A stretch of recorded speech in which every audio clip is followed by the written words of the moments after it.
Bien, la entomología forense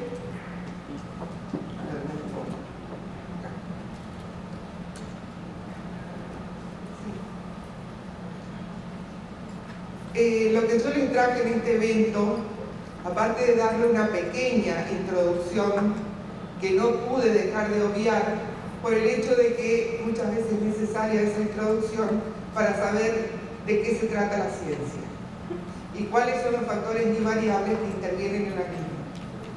Pero lo que traje ahora es el alcance que tiene una pericia entomológica que va más allá de la simple determinación de la data de muerte o intervalo post-mortem.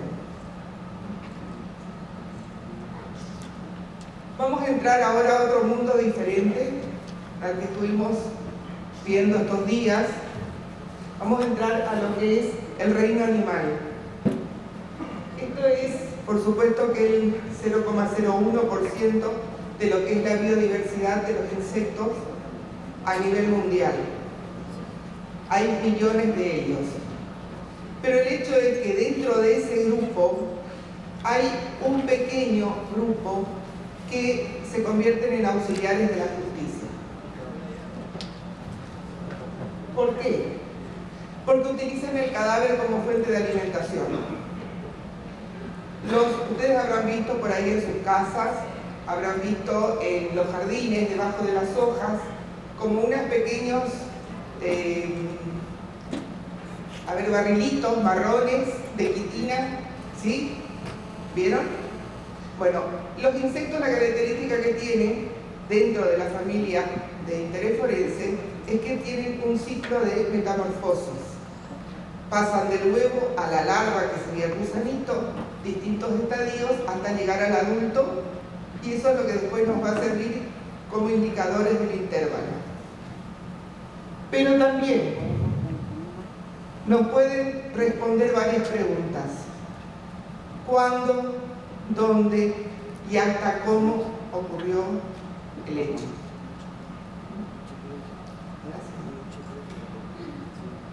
Estos son algunos de los objetivos,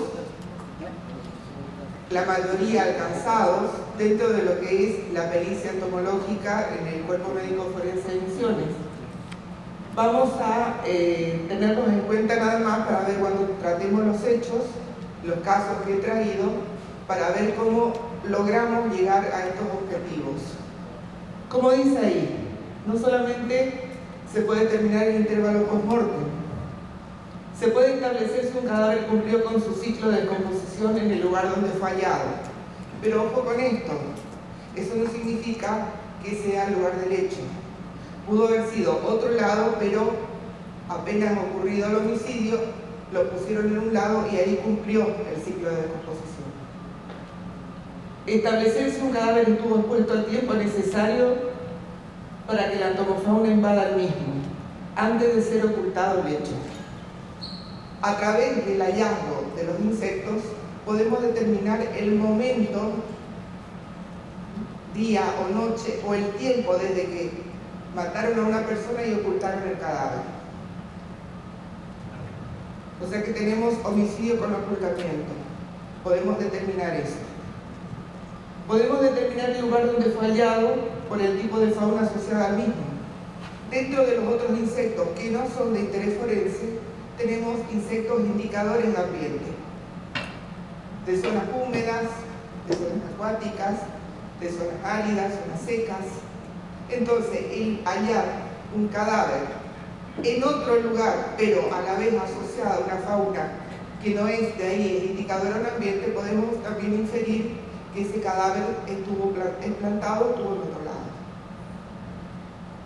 También auxiliar a la medicina legal a través del análisis de la fauna asociada a lesiones presentes en el cadáver. Esto vamos a ver ahora un caso en el que se hizo una reautopsia, porque muchas veces, ustedes saben, no siempre las autopsias son completas, no siempre la predisposición o la capacitación del médico forense está, digamos, justamente por eso estamos tratando de que la ciencia forense, como ciencia forense, sea interdisciplinaria. Hoy en día la medicina legal sola no puede trabajar, tiene que auxiliarse de otras disciplinas. Y eso lo hemos visto a lo largo de todo este congreso. La anterior, la última. Y después, inferir la dinámica de un hecho delictivo de acuerdo al relevamiento de la fauna cadavérica sobre un cadáver. Hasta podemos, a través de la pericia entomológica, inferir o concluir a través de los resultados cómo fue la dinámica del hecho, desde que mata a la persona hasta que fue hallada. Fíjense todos los alcances que pueden tener, aparte de los bichitos encontrados en el radiador del auto, ¿sí? Y eso más se utiliza en la parte de cruce de fronteras, narcotráfico entre Bolivia y Argentina, por ejemplo, por la zona norte, donde hay mucho contrabando de cocaína. Si bien dentro de lo que son las especies hay, digamos, una distribución bastante pareja, pero el hecho de hallarla nos está implicando también que estamos dentro de la zona de distribución de las mismas especies, no como el caso que comentó el doctor Alfredo, en otro continente. Bien, esto vamos a pasar rápidamente como para que ustedes vean cuáles son los factores que tenemos que tener en cuenta. Es una ciencia bastante compleja porque necesita de muchos factores y de muchas variables para poder cumplir su objetivo. En principio necesitamos las condiciones geográficas, biogeográficas, estación del año, temperatura, humedad, precipitaciones, el tipo de clima. Necesitamos conocer al momento de la situación del cadáver, o sea que necesitamos conocer medicina legal, en qué fase de descomposición está el cadáver, porque cada especie llega en un determinado momento de la descomposición. Necesitamos conocer la situación del cadáver, que dijimos, estado de descomposición, cómo fue hallado el cadáver del cúbito dorsal, del cúbito ventral, lateral, el lugar de encierro, el lugar de entierro, flotando en un pozo, en una letrina o enterrado. Todas esas variables van a ser, al momento de la pericia genética, indicadores para una conclusión de rigor científico. Bien, la República Argentina es, digamos, la parte final de nuestro continente americano y tiene numerosos climas y orografías. Dentro de los estudiantes de la facultad hemos hecho relevamientos de algunas provincias, hay más, está Mendoza y Buenos Aires, ya está mapeado, pero el grupo de la facultad de Misiones, en la provincia de Jujuy al norte, que limita con Bolivia, Tucumán en el centro, San Juan limita con Chile, La Pampa, zona seca y árida, pero también tiene épocas de mucha humedad, y la provincia de Misiones, que es muy estratégica, que tiene Brasil y Paraguay, dos grandes países complicados. Muchas veces en el momento de los hallazgos de los cadáveres flotando, no sabemos si es paraguayo o brasilero porque ocurre el hecho allá y nos tiran a la Argentina. Entonces hay que estar haciendo ADN, anunciados. Sí. Características a tener en cuenta nada más. La parte de la ubicación, la latitud, los metros sobre el nivel del mar es importante porque hay especies que llegan hasta un determinado nivel sobre el mar. Si encontramos a una especie que está a más de 2000 metros sobre el nivel del mar en un cadáver a nivel, entonces podemos estar infiriendo de que el hecho ocurrió a una altura mayor. Temperatura, humedad, bueno, el tipo de clima, que varía muchísimo, los rangos de temperatura y humedad son bastante críticos, y la parte de tipología, que hace, digamos, a todos los otros datos del suelo, de geografía, O sea que, ¿a qué concluimos? Que es una ciencia regional. A nosotros, acá hoy, no nos sirve la bibliografía de Europa, de Estados Unidos, de Asia. Sí la metodología. La metodología científica es la misma en todos lados, pero lo que hace al relevamiento de la fauna y a los ciclos para poder hacer pericia no nos sirve, tenemos que hacerla regionalmente. Con respecto a los datos climatológicos, el Cuerpo Médico Forense tiene armado un expediente del Ministerio de Defensa donde se manda todos los meses datos climáticos de 4 localidades de la provincia.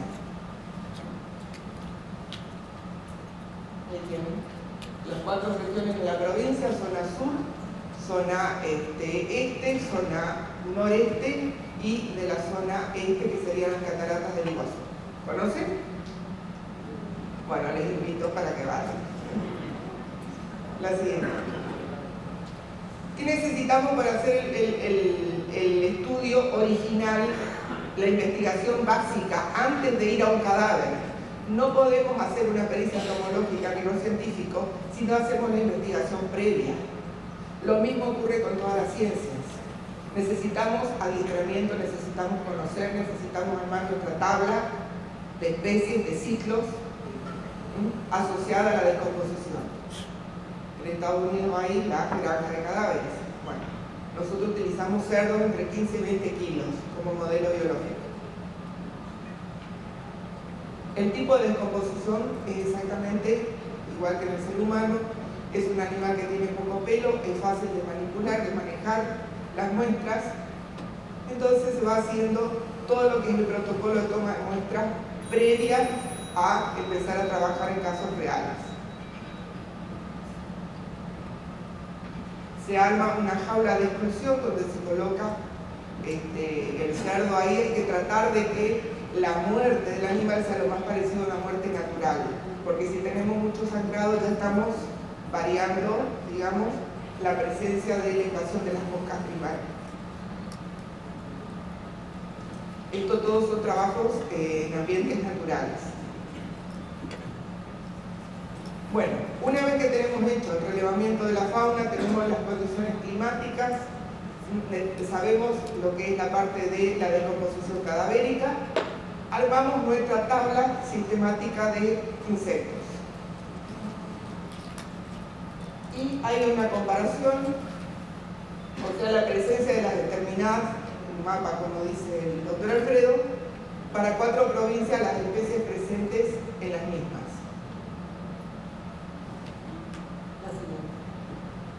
Bien, ya tenemos todo el resto. Esto es como ir armando una torta. Vamos por parte para llegar a la parte final. Ya tenemos los ingredientes. Ahora lo que estamos haciendo es la parte fina, el decorado. ¿Qué hacer con estas especies necrófagas o de interés forense para que sean útiles en la pericia entomológica? Determinamos el ciclo biológico a ciertas temperaturas y humedad. O sea, el ciclo de vida desde que se pone el huevo y eclosiona la larva hasta el momento final. ¿Cuál es el interés forense que tiene? El momento de aparición sobre el cadáver, los lugares que atrae a la hembra grávida para oviponer los huevos, en qué situación del cadáver aparece esta especie. Fíjense todos los factores que hay que tener en cuenta cuando hacemos la sistemática. Y acá tenemos un pequeño cuadro de cómo podemos determinar para esta sola especie. Recuerden que cuando encontramos un cadáver es muy raro que se encuentre una sola especie de mosca, sino que son muchas, de las cuales tenemos que hacer el análisis de todas. Pero suponiendo que encontramos una mosca verde, Phaenycia cericata, de la familia de las califóridas, que son las verdes brillantes, las de colores metalizados que están dando vuelta, y conviven con nosotros. No hay que aparecer solamente cuando hay un cadáver. Bien, encontramos una larva, vamos a empezar a utilizar términos, digamos, técnicos. La larva es el gusano. Una larva en estadio 3, que es el mayor, de 12 milímetros de tamaño. Relacionamos las coordenadas, tamaño contra días de crecimiento, hacemos la línea y me da un rango entre 6 y 8 días más o menos. Recuerden que en lo que es las ciencias, sobre todo la ciencia forense, a no ser que muera la persona en una sala de cirugía y el médico diga hora de deceso 12 horas, o sea, uno el autor del hecho, no podemos decir hace 12 horas murió, hace 24 horas murió. ¿Sí? Tenemos que trabajar con rangos de tiempo, siempre.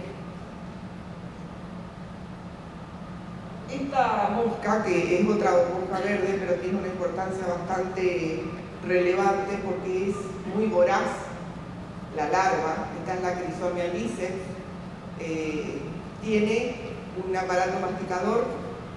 Bueno, todas las larvas tienen aparato masticador, ¿sí? Cosa que las moscas no tienen. Las moscas tienen una esponjita y van chupando. Sin embargo, la larva es la que devora, es la que come, es la que degrada los cadáveres. Esta especie descompone un cadáver en 15 días, en estado de esqueletización, cuando está como primaria y abundante. Es una larva muy agresiva, hasta caníbal.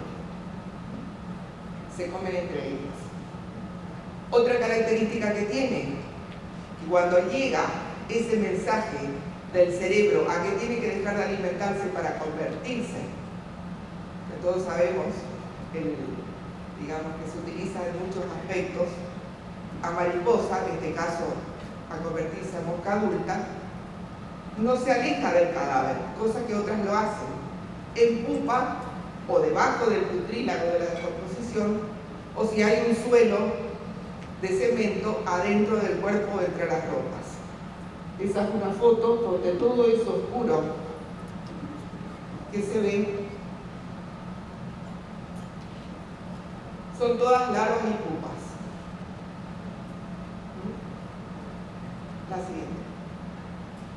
Este sería el ciclo de otra familia importante, ahí la 1 apenas se ve porque es muy chiquitita, que son las moscas grises, las sarcofágidas. Estas tienen afinidad cuando hay mucho sangrado. Entonces, cuando encontramos un cadáver donde está como primaria la larva de la mosca gris, podemos inferir de que hubo una muerte con sangrado profuso. Cuando ya el cuerpo está esqueletizado y la medicina legal ni la radiología pueden decirnos nada. La siguiente. También tenemos coleópteros que intervienen en el ciclo, no solamente larvas. Estas son características de cadáveres enterrados, los trógidos, parecen unas piedritas marrones.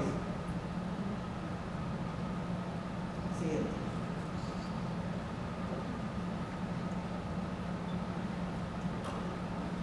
Bien, acá lo que hacemos cuando hablábamos de que tenemos que tener conocimiento de la fase de descomposición característica, es a los efectos de, volvemos a las coordenadas, las familias, los días y los distintos estados de descomposición a los que arriban cada una de las familias o especies que nosotros estudiamos. Entonces, si nosotros encontramos un cadáver en estado de desqueletización y encontramos las pupas, estos tamborcitos que le decía rotos de califóridas, estamos hablando de una larga data de muerte, ¿sí? Lo mismo, por supuesto que cada una de ellas tiene un tiempo. Si las pupas están abiertas, si las pupas están cerradas, también tienen distintos tipos de tiempo. Pero también tenemos que ir cruzando esas variables analizadas. ¿Qué pueden llegar a aparecer. Recuerden que yo estoy hablando de una zona subtropical sin estación seca, o sea, lluviosa, con mucha humedad. Es similar al clima de acá. Si acá hacemos la experiencia, posiblemente tengamos los mismos ciclos que se obtienen en Misiones, en este momento, ¿sí? No sé el resto del año cómo es. En un cadáver fresco, fíjense que tenemos todavía liquideces, hay un golpe, una lesión en la cabeza. En este estado, lo que podemos encontrar es moscas dando vuelta, ya atraídas, porque eso es instantáneo, atraídas como para poner los huevos al cadáver. Pero me está determinando un tiempo de muerte muy corto de la persona, porque aún no hay huevos. En un estado mucho más avanzado de descomposición cromática o fisematoso, no solamente tenemos huevos, sino que los huevos ya eclosionaron. Ya estamos ante un intervalo post-mortem más largo. Estas son 4 fotos de una misma persona. En este caso hay que tener cuidado, porque tenemos del fluido que libera el cadáver, tenemos numerosas moscas adultas. De pronto un inexperto puede llegar a decir de que ya se cumplió un ciclo y que son moscas emergentes, que ya nacieron, y no es así. Estas son simplemente moscas que vienen a alimentarse. Tenemos huevos de una posterior invasión, pero ya tenemos también larvas, huevos eclosionados con larvas. Esto es mucho más avanzado. Fíjense el tamaño de las larvas. La invasión empezó por cavidades naturales, que es generalmente lo primero que ocurre. Comienzan a alimentarse, después las larvas migran a otras zonas para donde tienen mayor alimento. Por eso es también que cuando hablamos de medicina legal de que la fase de descomposición no es pareja en todo el cuerpo, se va produciendo mosaico. ¿Por qué se esqueletiza primero la cabeza? Por la acción de las larvas. Poco tejido blando, cavidades naturales abundantes, lugares de protección donde, aparte de salir los fluidos cadavéricos, son lugares propicios para la oviposición. Y ahí recorren el cuerpo. Así. Acá tenemos más avanzado. Tenemos ya un estado de prácticamente esqueletización, muy poco tejido unido al cuerpo, inclusive ni siquiera podemos hablar de una tonificación de esa zona. Ya nos encontramos con ciclos completos de otras especies. Siempre hay que tratar de abrir la boca, revisar debajo del brazo, revisar en los genitales, que son los lugares húmedos debajo del cuello. Yo estuve una vez en otro país haciendo un curso que tuvimos mucho lo que tuvimos invitados, pero el problema que tenemos a nivel latinoamericano, que tenemos muchos entomólogos forenses, pero de universidad, ¿sí? Que conocen todo lo que es la parte del ciclo, pero no están en la experiencia del cadáver, del lugar del hallazgo, y esa es la parte que está faltando. Generalmente no se convoca al entomólogo forense como perito de parte, a no ser que forme parte del staff oficial del Poder Judicial. Gran error, porque es un gran auxiliar. Bueno, estas entomólogas no. Tenemos 2 cadáveres hace 10 días en la morgue, habían dejado 2 o 3 días afuera, pero ¿qué pasó? No hay larvas, decían. No sirve, el curso no va a tener el éxito que queríamos. Vamos, nos pusimos todos los teletubbies, no sé si le dicen acá, el equipo, todo un equipo espectacular, parecíamos de otro planeta. Entramos a la morgue, le abro la boca, le levanto el brazo, estaba todo ahí. Por más que tenga la boca cerrada, recuerden que entran por cavidades y van adentro. Y en el fondo de la garganta podemos encontrar ese tesoro que estamos buscando. Debajo del brazo también. ¿Sí? No siempre están a la vista. Es una pericia. Ustedes saben que cuando uno sabe lo que tiene que buscar encuentra. Cuando no encuentra, por más que lo tenga enfrente, regla para los criminalistas también. La siguiente. Entonces, para concluir esta introducción, necesitamos conocer los factores ambientales de la región. ¿Sí? Necesitamos conocer las fases de decomposición cadavérica. Necesitamos conocer los ciclos y especies de la antropofauna cadavérica para poder asociar las tres y poder armar los ciclos, la sistemática y los ciclos para poder hacer una pericia entomológica. Ahora pasamos a otra cuestión, el lugar del hallazgo del cadáver. En este caso fue bastante especial, todo un desafío. Desaparece una chica en diciembre. La encuentran, o sea, para febrero aproximadamente, convocan al lugar y me encuentro con ella. ¿Sí? Era una zona donde estaban extrayendo tierra de emisiones laterítica, colorada. Estaban sacando la tierra, hasta que en algún momento quedó algo. Y a ver ustedes si me dicen quiénes son los primeros peritos en llegar al lugar.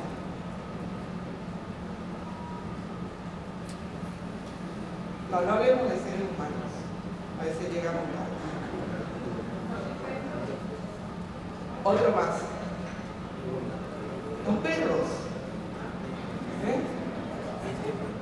Eso lo dije una vez en un congreso de misiones y un chaqueño se me puso bravo.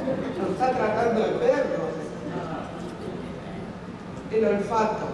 Recuerden que es una metodología científica que también los forenses debemos practicarla día a día. Los sentidos. ¿Qué nos dice el olor? ¿Qué nos dice la vista, el oído, el tacto? Por el olor podemos, los que estamos preparados en esta área, saber la fermentación de qué de ácidos grasos, de proteína, está pasando la fase de decomposición. Si el olor que estamos sintiendo de humano es de animal, si es un cadáver fresco o en estado de decomposición.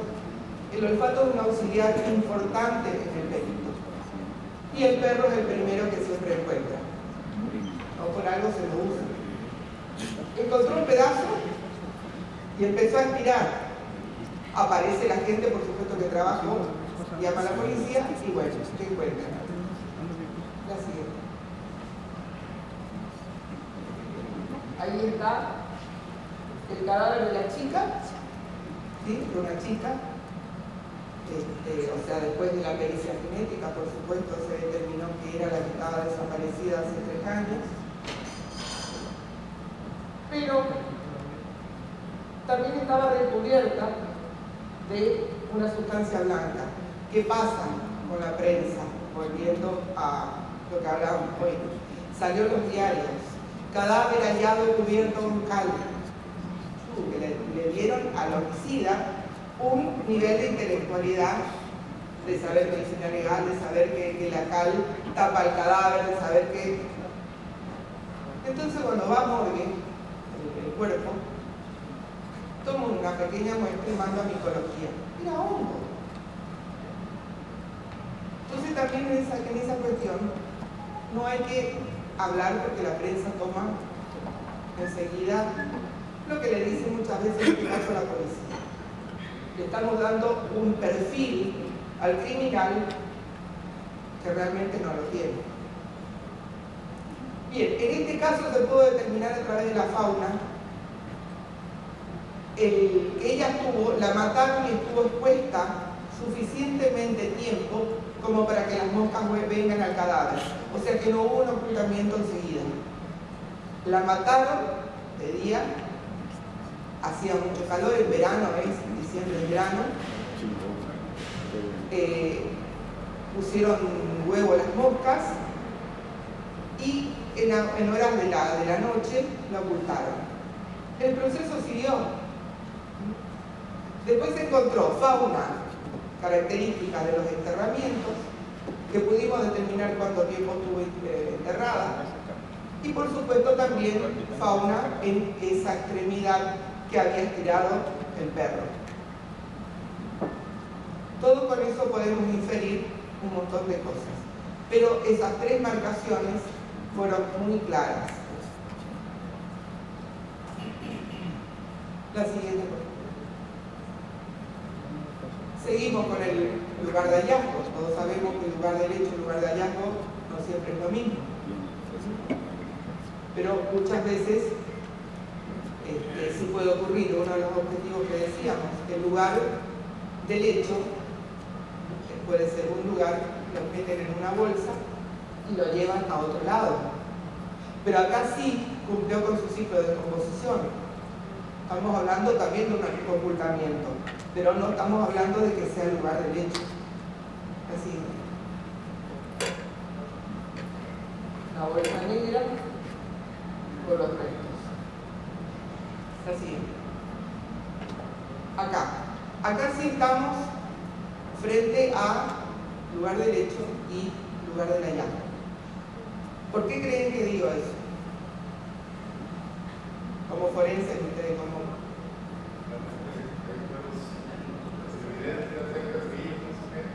¿Cómo? Una evidencia.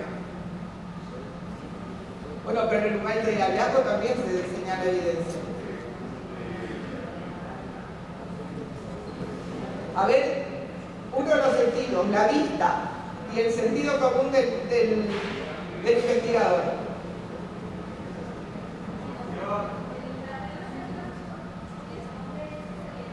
Tú le preguntas el micrófono y te dicen, te prestas el micrófono o cámbiate con la voz mía. Bueno, en lugar de los Toma un poquito de testosterona y con eso. Bueno, en lugar de los hechos es donde sucedieron todas las actuaciones llevadas a cabo por ustedes de la conducta, bueno, delictiva en este caso de sujeto. Y en lugar del hallazgo es donde podemos observar que se encuentra el cadáver. Claro, esa sería la definición. Yo lo que digo, muchas gracias, Bárbaro, lo que digo es por qué yo estoy diciendo que acá es el lugar del hecho y el lugar del hallazgo. Por la posesión del cadáver, exactamente. Fíjense. Acá se observa un impacto grande con la escopeta. Estas personas fueron cazadores furtivos que se cruzaron de Brasil a la selva misionera a matar animales para llevar para las fiestas. Pero había un problema de familia, de territorio con otra familia de cazadores furtivos, entonces fue como una ajuste de cuentas. Fue tremendo, fue tremendo. Con machetes, con escopetas, acá lo mismo. O sea que así como lo mataron a corta distancia, el cadáver cayó y ahí quedó. Si esto hubiéramos plantado, yo no traje la foto de cómo llegó a morgue, porque realmente es una aberración, hubiera hecho una pelota mezclada, ropa, carne, hueso. ¿Cómo podemos hacer la autopsia así? Pero bueno, esos son los grandes errores que no sé, tendrán que venir evolucionar el ser humano para que no podamos cometer errores. La siguiente. Otro. Ustedes van hilando el principio con todas todos los alcances que puede llegar a tener. Hace 2 años en Zacatecas hicimos un curso de poner carne dentro y carne afuera de un edificio. Mismo tiempo, tomando temperaturas. Fue una experiencia muy linda, fue un curso. Que vendría a ser algo así. Esta es la casa, se le encontró a este señor así como ustedes lo ven, toda esta parte oscura que se ve son larvas y pupas. Por supuesto que todo lo brilloso que se ve ya es toda la parte de los fluidos cadavéricos, ya hay desprendimiento de la epidermis. Daniela, estamos compartiendo una información, Valtierra y yo, que usamos en la academia.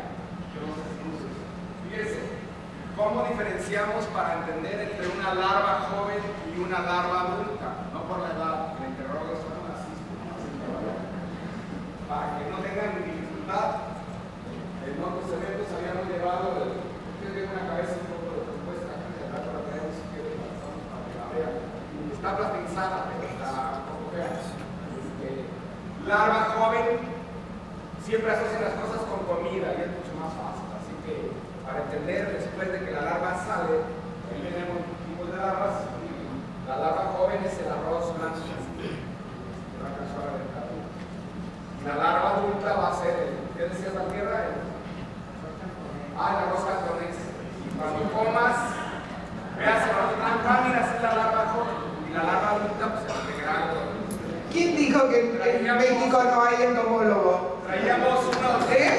La propuesta que hemos hecho es traer unos frascos que anteriormente usábamos, sacábamos residuos de este cadáver, lo metíamos en un frasco, los trozos de piel o de órgano, lo que sea, y lo pasábamos con la gente para que vaya oliendo y pueda saber.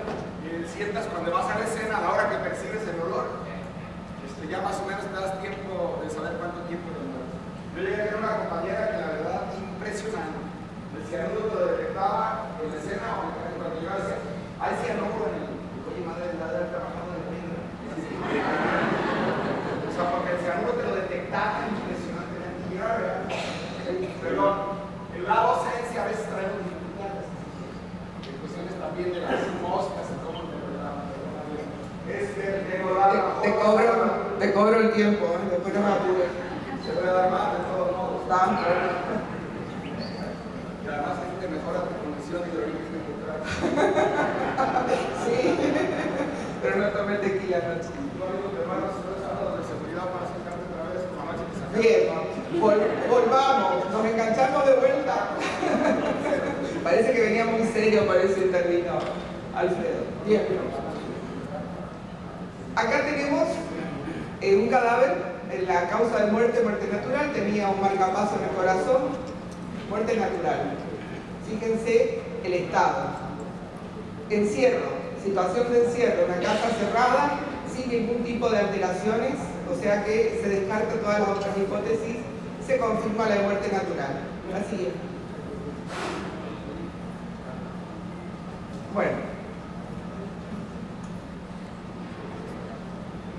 Este es uno de los pequeños, pero por supuesto ustedes se imaginan este coleóptero cascarudo de tamaño natural, de ese tamaño.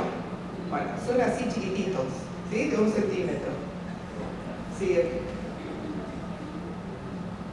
Comparando con ese señor, que era como para dar tiempo, con ese señor que encontramos en la casa en situación de encierro, un caso de una joven hallada en una zona suburbana de Posadas es la capital de Misiones. Siguiente. Por supuesto que acá ya intervino no solamente la fauna cadavérica, la entomofauna, sino también perros, ¿sí? Que son carroñeros. Que los perros en la ciudad, roedores, los zorros del campo, tienen una dinámica de atacar, generalmente en los casos que he tenido, comienza por las articulaciones. Entonces, por suerte, nos dejan, si es que nos dispersan, generalmente llevan, entonces se hace un rastrillaje. Cuando pasa eso, se hace un rastrillaje y se le pide al juez que mande de vuelta y que limpien toda la zona para tratar de encontrar mayor cantidad de restos. Bien, pero ¿qué pasa con esta chica? Fíjense el estado de descomposición en el que está diferente. La siguiente, por favor. En estado de esqueletización total. Ya hay una colicuación de los órganos, no hay tejido blando, esto es todo barro, mezclado con larvas, con pupas, o sea, con arrocitos grandes, con pupas. Sin embargo, los dos cadáveres tienen una data de muerte de los mismos días, entre 12 y 15 días. O sea, por eso es importante conocer el lugar donde fallaron. No es lo mismo un cadáver de encierro que un cadáver expuesto, que está más, digamos, expuesto a las condiciones climáticas. Podemos hablar en una zona árida, no llega a ocurrir esto, se momifica, ¿sí? Sin embargo, fíjense la característica entre este y el otro cadáver, que estaba prácticamente íntegro. Solamente la zona del rostro estaba esqueletizada por acción de las larvas. Así. La siguiente. Ahí. ¿Dónde interviene el entomólogo? Recuerden que una pericia siempre comienza en el lugar del hallazgo. Durante la autopsia, en el laboratorio, con toda una metodología científica de relevamiento, un protocolo de toma de muestra y conservación, y si es que llegamos al juicio oral. Generalmente al juicio oral se va más por las pericias genéticas que la entomológica. La entomológica es un dato importante para el juez para manejar los tiempos y introducirlo no al imputado. Así es. Bien. ¿Les quedó claro cuáles son esta pequeña introducción de cuáles son las variables, los factores y los alcances que tiene la entomología? Y que si se quiere hacer esta ciencia hay que comenzar con la investigación básica. No podemos recibirnos de biólogos y meternos al cuerpo médico forense o meternos a ser peritos entomólogos. ¿Sí? Debemos conocer la fauna regional y todas las características que hace ahí.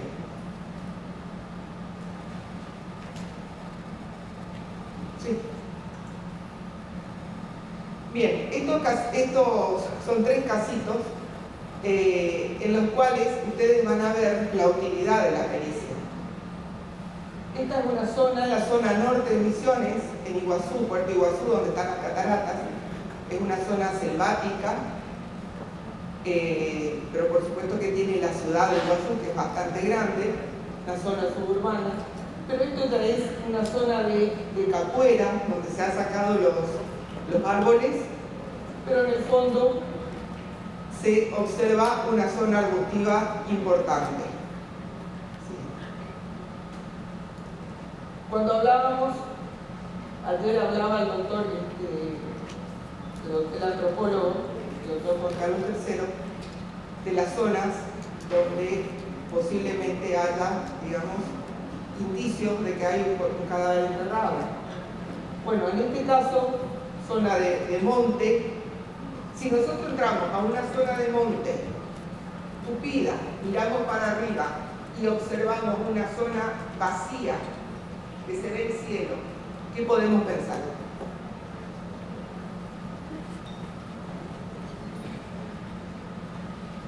A ver, Benito, mírame. Estamos empezando a hacer el perfil de la zona y el perfil del victimario. Llegamos al lugar, una selva tupida, y un lugar arriba donde hay un blanco, y abajo observamos esto: tierra colorada removida.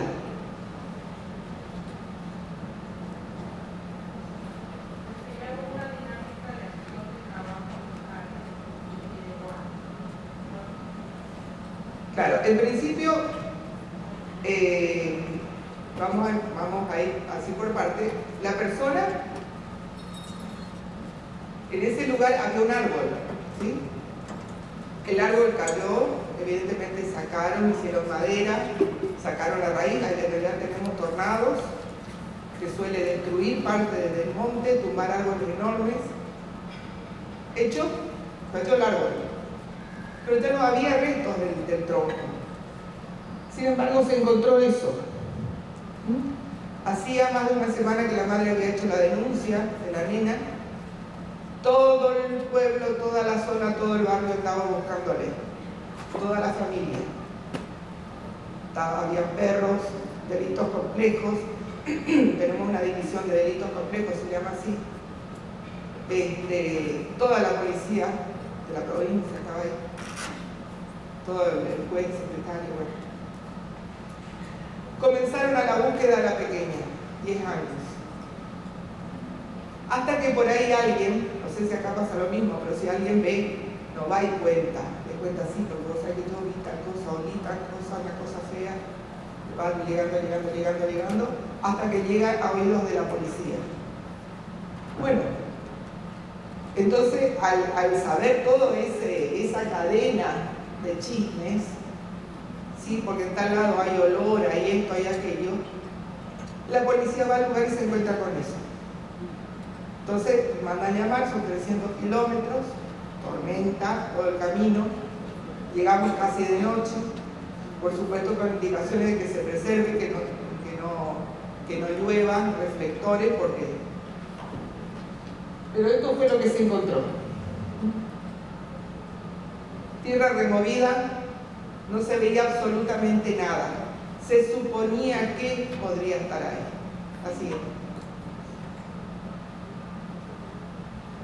La siguiente. Bien. Se comenzó la excavación. Esto también concuerda que son todas técnicas internacionales estandarizadas. Cuando suponemos que puede haber un cadáver, no vamos a venir con la retroexcavadora, con una pala, sino con pinceles, palitas de jardinería. Se comenzó a cavar. A los 70 centímetros aparecen los piecitos. Entonces, con mucho cuidado, ¿qué es lo que se quiere lograr? No lesionar el cadáver. Con esta metodología llevó 3 horas sacarlo. Pero el cadáver salió sin ninguna lastimadura para que después, durante la autopsia, puedan decir fue pre, post. La siguiente.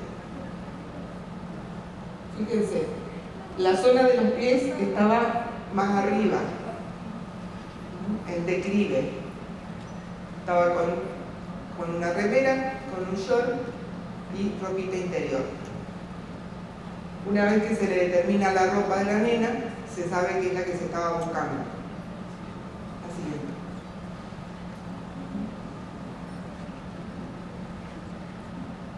Ya estaba en un estado avanzado de descomposición. Cabello largo sobre la cara, en una posición bastante, digamos, que podemos llegar a decir de que tiró el cadáver por la posición en la que fue encontrada. La siguiente. Bien. Lo único que vimos en el lugar del hallazgo fue una pequeña mosquita negra sobre la mano. Eran las 11 de la noche. Esta familia de la mosca doméstica, la hidrotea, tiene, digamos, características de andar de noche, pero todavía no hay reportado de que oviponga huevos. Esto es la familia de los múcidos. Fue lo único que se vio en el lugar del hallazgo. Así es. Se le lleva al hospital de Puerto Iguazú porque no tiene morgue, con mejor luz, con más comodidad, porque ahí en la selva se imaginan lo que era, sanguijuelas, mosquitos. De casualidad no aparece una, ¿cómo le llaman? ¿Yarará ustedes las crotálidos, las víboras? La cascabel es una, bueno, que son las nocturnas, ¿no? Bien. La siguiente. Sin embargo, ahí durante la autopsia, fíjense, debajo del guante, de la dermis, había unas pequeñas larvas, pequeñitas. Era lo único que había en todo el cuerpo, lo único. Por supuesto que se tomó esas muestras, se llevó al laboratorio y, aparte de analizar el estadio, puse en cámara de cría. ¿Qué es la cámara de cría? Ponerle en un ambiente controlado un pedazo de carne que se siga alimentando y que complete su ciclo para determinar fehacientemente la especie correspondiente. Ahí está. Acá tenemos, ahí está saliendo la mosca de su pupa. Este es un pupario vacío y este es el adulto. Entonces nos encontramos de que la larvita que encontramos en el cadáver era en estadio 2. Acá no podemos hablar de intervalo post-mortem. ¿Por qué dice, a ver, por qué creen ustedes que no podemos hablar de un intervalo post-mortem?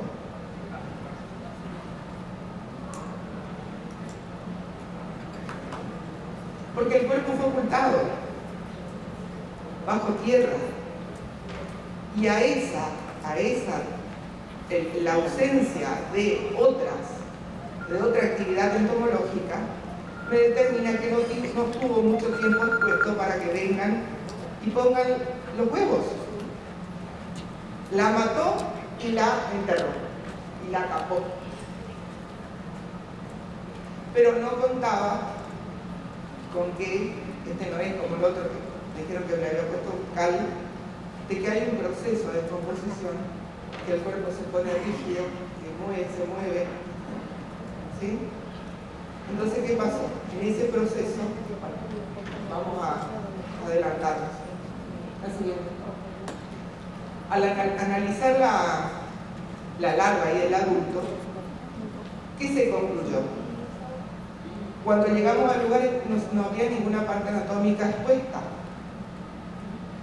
Sin embargo, había actividad larval de pocos días que coincidía con el estado de descomposición de la rigidez cadavérica y del movimiento de contracción muscular del cuerpo. Recuerden que los pies estaban mucho más elevados. Bueno, queda expuesto el pie. En ese momento que queda expuesto el pie, llegó la primera perita. Llegó la mosca gris. No, la tiene que devolver media hora.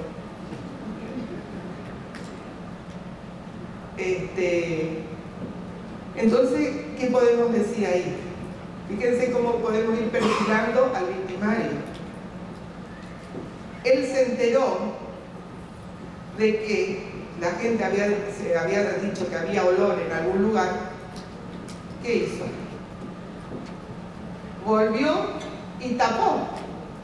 Pero sin embargo ya quedó la evidencia de las larvas ahí adentro desarrollándose, que fue lo que no le dejó escapar.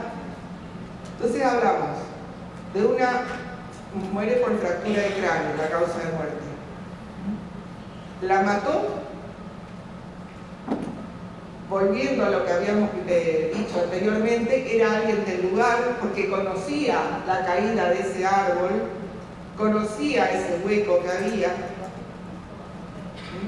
Entonces, ahora, de que sea premeditado o no sea premeditado, ya corresponde a la parte de psicología forense, psiquiatría forense, si estuvo planeado. Lo que nosotros podemos probar es que la mató, instantáneamente la ocultó, la tapó con la tierra colorada, anduvo formando parte del grupo de búsqueda, se enteró de eso, volvió y tapó de nuevo el cadáver. Y era el padrastro. Era el padrastro. ¿Sí? Estaba abusando de la nena, quería llevarla a vivir con él como su pareja. Y la chiquita no quería. Está procesado, condenado por homicidio y violaciones reiteradas. Por suerte. La siguiente.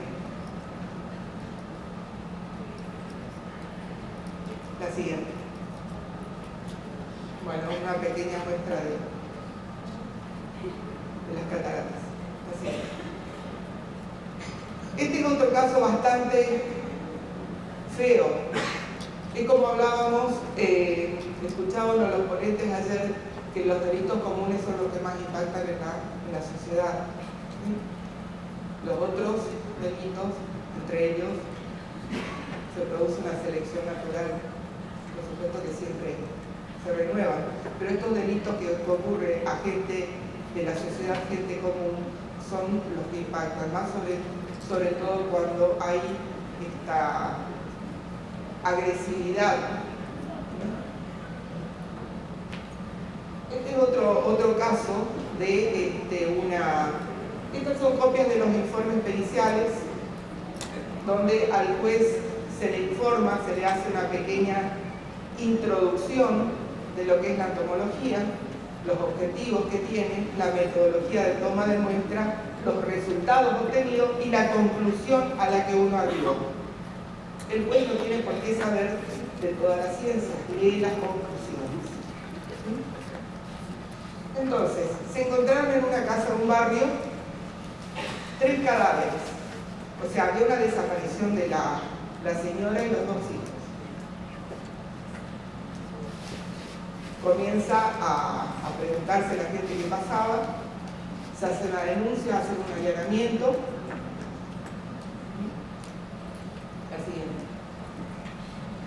Y se encuentra dentro de la vivienda, fíjense que hay una cama ahí al lado, la cama estaba sobre la fosa, los mata y los entierra.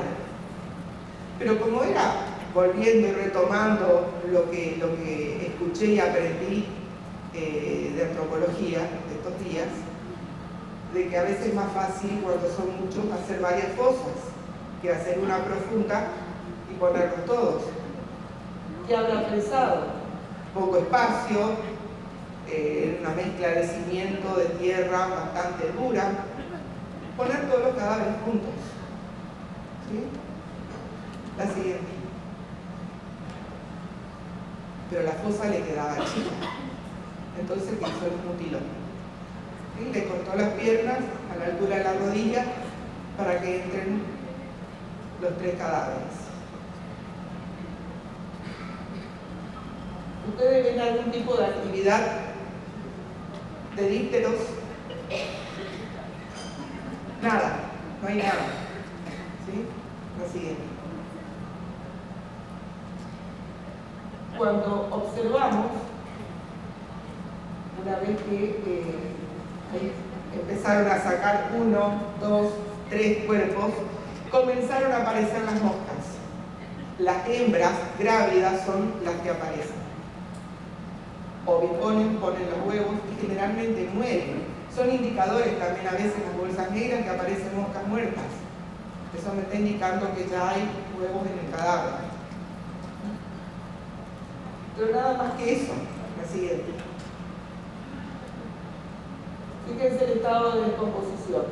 Y solamente lo que encontramos son racimos de huevos sobre la ropa. Nada más. La siguiente. Este es el otro cadáver. Fíjense en el estado de descomposición avanzado en el que estaban. La siguiente. Esto fue lo que se encontró, los racimos de huevos, el tamaño que tiene cada uno de ellos, 1 milímetro. Y una hembra pone entre 200 y 300 huevos de cada postura, que son esos grupos, generalmente ponen todas juntas, pero cuando es una sola es un pequeño racimo de huevos. Estos huevos después eclosionan y sale la larva y comienza a alimentarse en el lugar donde estuvo puesto y después migra al resto del cuerpo. La siguiente. Bien. ¿Qué se concluyó con esta pericia? Que lo mismo hubo una muerte traumática de las 3 personas y un ocultamiento rápido. Ocurrió en verano, o sea que fue muy rápido, pudo haber preparado durante el día la fosa cuando la familia estaba afuera, llegó, los mató y los enterró. Alguien de adentro, alguien que conocía los movimientos, alguien que conocía la casa. Esto se necesita tiempo para hacer esa fosa. Imagínense la parte psicológica de la persona. Bien, acá también estamos ante un hecho de muerte con un ocultamiento rápido del cadáver.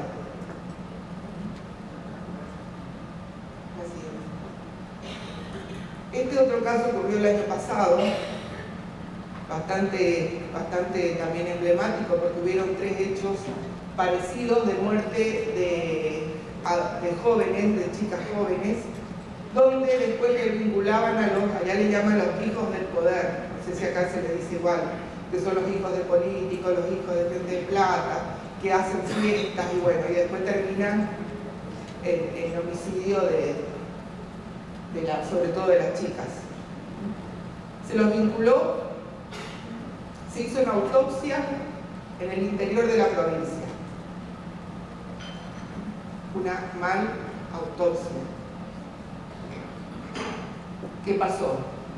Delito complejo pide una reautopsia. Ya llevaba enterrada 3 días, o sea, inhumada. Se hace la reautopsia, va a morgue judicial de Posadas, la siguiente. Y con fotografías del lugar, yo ahí no estuve, si no estuvo criminalística y delito complejo, trabajamos en conjunto, me pasan las fotografías. Así fue como la hallaron. Bueno, en realidad ahí el cadáver ya está movido por policía. Estaba bien descubierto, con la cara sobre la tierra. La siguiente. Fíjense las características. Un cadáver muy fresco. Tenemos livideces que marcan que estuvo boca abajo. Lesiones. La siguiente. Y una autopsia que lo único que querían saber era si estaba o no embarazada. Una autopsia, al menos allá es mentoruliana. Acá solamente se verificó si estaba o no embarazada. Fíjense las lesiones. Son como pequeñas úlceras superficiales que tienen como un borde redondeado que tiene un color marrón. Estas lesiones suelen producir una desecación de las capas profundas cutáneas, que eso es lo que va a diferenciar de lesiones por un producto químico o de otro tipo de abrasión. La siguiente. Esta es una foto del lugar. ¿Ustedes llegan a ver la actividad que hay acá, en esta zona?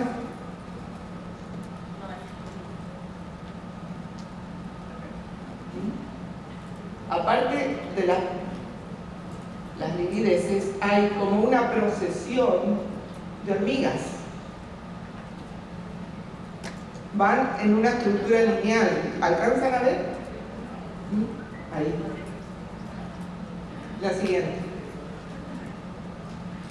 Esto ya es durante la reautopsia. Se le hace, por supuesto, en el momento, hisopado vaginal, hisopado anal. Después, en la reautopsia se le sigue haciendo hisopado de las mamas, hisopado bucal, y se vuelve a hacer hisopados para la parte genética. Las lesiones estas. En la primera autopsia se determinó que la chica fue violada y torturada con cigarrillos.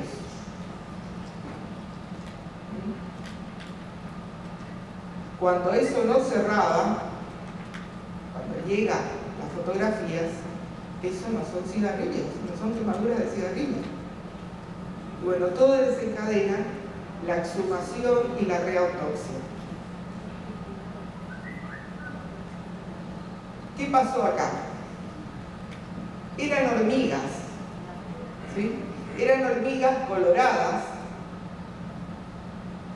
No se pudo determinar la especie porque no se relevó en el lugar, pero sí, después de la reautopsia, aparte que se las ve en el lugar del hallazgo, sobre esas lesiones, dejan ese tipo de lesión. La hormiga colorada tiene un aparato mandibular muy potente y libera ácido fórmico de una glándula en el abdomen. Y puede, que tanto a vivos, más de uno, le picó alguna vez hormigas coloradas. Bueno,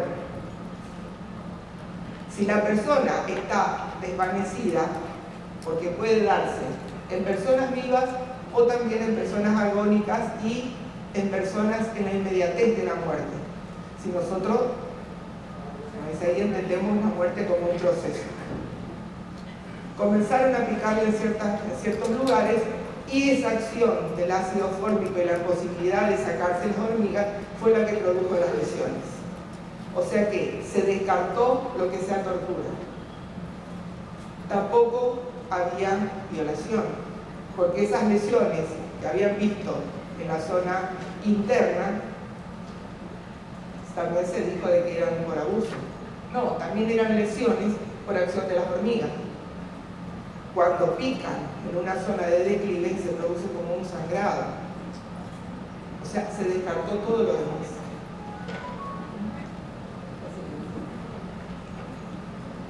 Fíjense, esta es la parte de la cara de la nena.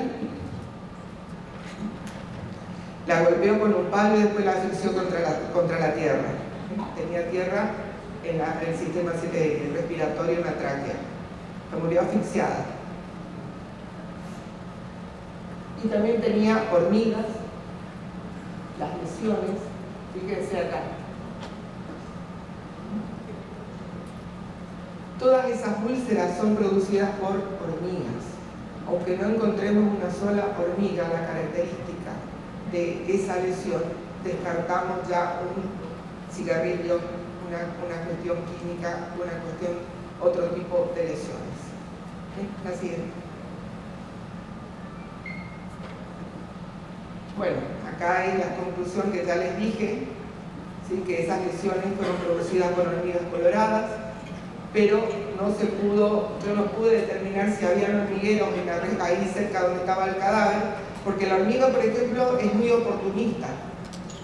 No solamente ataca la cortadora, como la colorada, el cadáver para alimentarse, sino que también las hormigas, cuando hay un cadáver en descomposición, hacen sus nidos alrededor del cadáver.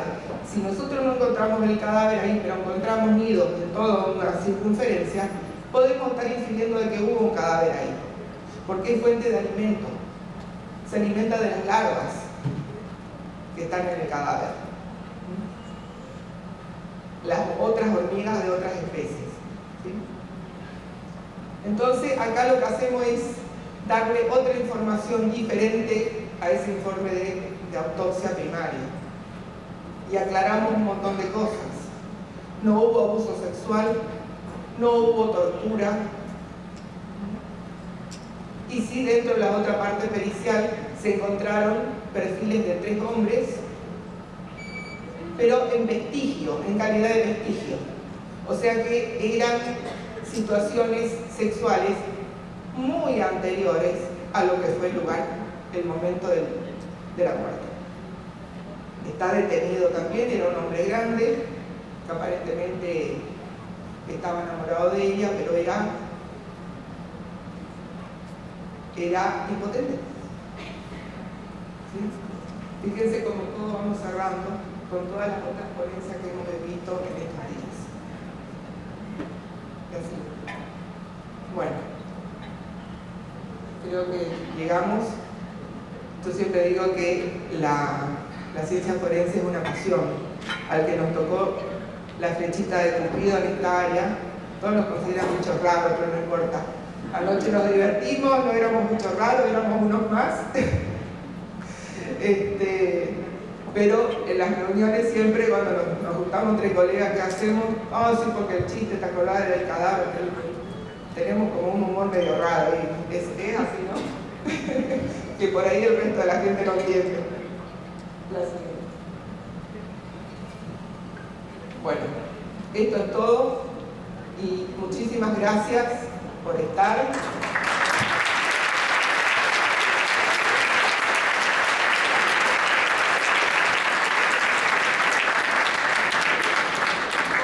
Apreciamos mucho a la doctora Daniela su excelente intervención. No sé si tengan alguna pregunta.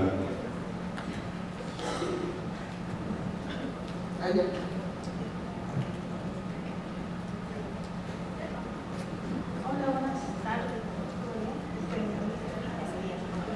Más cerquita, por favor.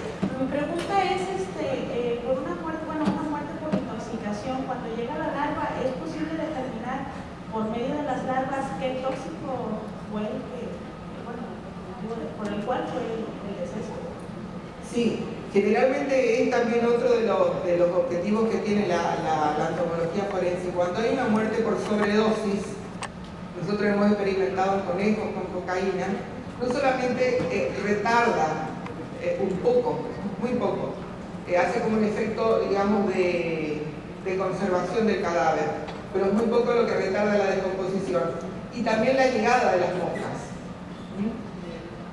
La larva incorpora como en estado de metabolito la droga, el tóxico, incorpora a la quitina de su piel.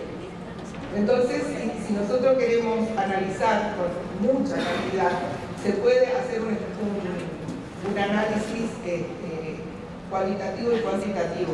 Sí, sí. Bueno, gracias.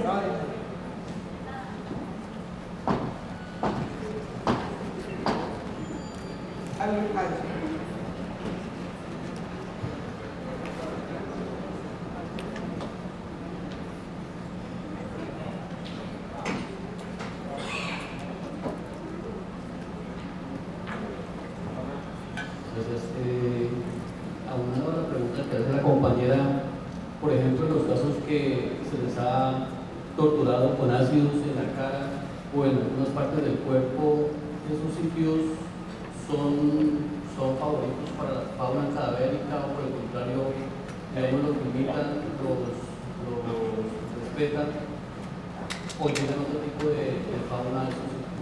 La primera. La segunda, el tiempo, la profundidad del enterramiento influye también mucho para que cierta fauna pueda colonizar el cuerpo o no. Y la última, cuando hablaban de los modelos de animales que se usaban para caracterizar la fauna en ciertas regiones, nos decían que usaban animales con muerte natural. Nosotros, o sea, la mayoría de estas muertes son muertes violentas, digamos por razón cortopulsante, por proyectil de arma de fuego.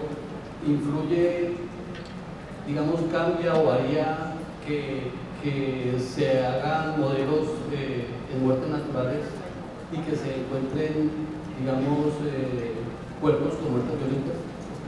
Bien, vamos a la primera. En los casos hay situaciones extremas, que eso sí está, digamos, comprobado científicamente, donde la fauna no se acerca.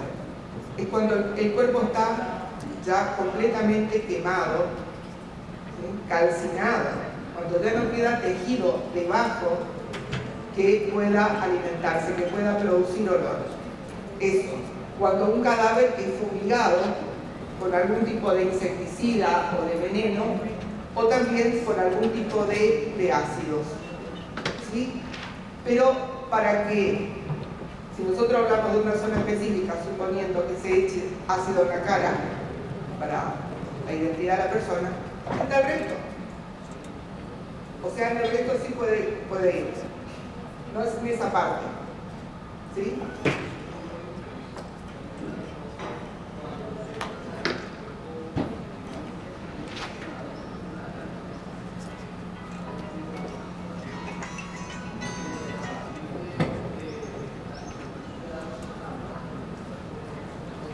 Sí, totalmente, porque como yo les dije, van a las cavidades naturales primero, a no ser que haya, vamos a la otra pregunta suya, una muerte por arma blanca, ¿sí? O arma de fuego, donde hay mucho sangrado, o una lesión traumática. Eso también me está indicando, y va otro tipo de especie, que son las grises, como primarias, ¿sí? Es la primera que llega atraída por la sangre. Después aparecen las otras, ¿sí? Entonces podemos, en un cadáver que no podemos determinar la causa de muerte, inferir de que hay un sangrado profuso, que hubo un sangrado profuso. Si no encontramos balas en la radiografía, podemos hablar de un arma blanca, otro tipo de, si no hay fracturas óseas, ¿sí? Bien, con respecto a la parte del ácido, otro de los conservadores es el clima. En un clima muy frío no hay actividad entomológica.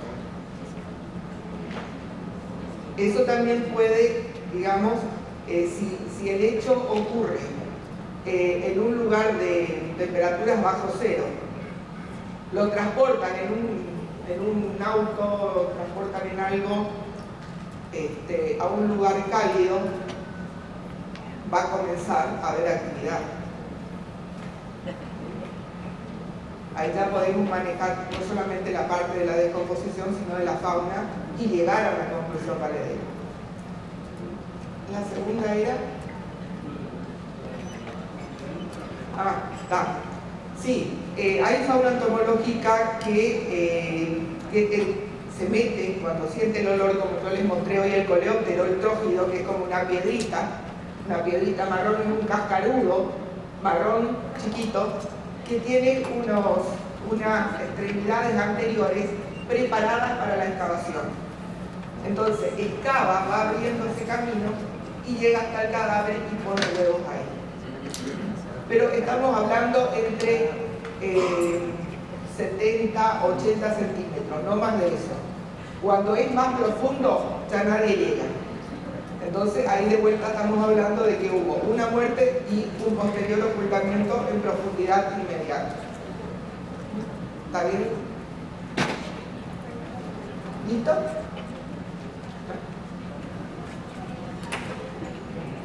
El micrófono. A ver, vamos a hacer más corto. En los casos en los que hay una muerte por intoxicación por insecticidas, ¿qué tipo de entomofauna uno podría encontrar? Vale, para lo que le dije al señor, ninguna. ¿Sí? Ninguna, porque el insecticida es directamente uno de los espantadores de la fauna entomológica. ¿Sí? Pero si el rociamiento del cadáver fue superficial,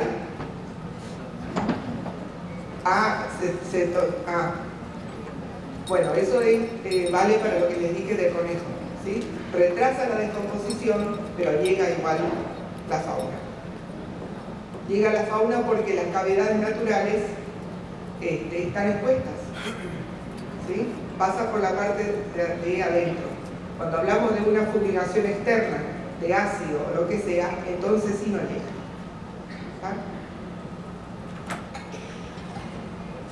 ¿Alguien más? ¿Vamos? Bueno, me cobré los minutos que me robó el doctor Alfredo, con creces. Bueno, muchísimas gracias. Ahí está mi correo, cualquier cosa.